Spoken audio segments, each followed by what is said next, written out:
Hello friend, সবাইকে জানাই শুভ বিকেল। আশা করি তোমরা সবাই খুব ভালো আছো, আমিও ভালো আছি। তো আমি এখন এলাম একটু ছাদে বেড়াতে।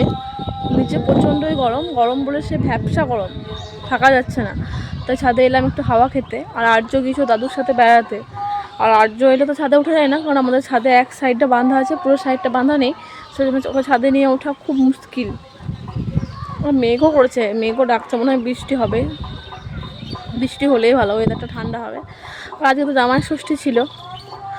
সকালে সুজি, দুপুরে লুচি, এই সকলকে শরীরটা আরও বেশি যেন খারাপ করছে।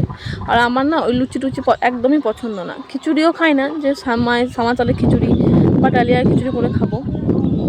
আর চোখ মুখ চুলের অবস্থা দেখো, একদম বিচ্ছিরি, মানে কিছু করতেই ভালো লাগছে না, শুধু মনে হচ্ছে হাওয়াতে ঘুরি বসি। এইবার তো আমার সাথে আমি বাবার বাড়ি যেতে পারিনি, তাই মনটা একটু খারাপ। আবার আনন্দ লাগছে, কাল বাবা আসবে, মানে বাবার বাড়ি থেকে এলে খুব খুশি লাগে বলো। আমার তো খুব ভালোই লাগে। তো চলো দেখা হচ্ছে অন্য কোনো ভিডিওতে সন্ধ্যা।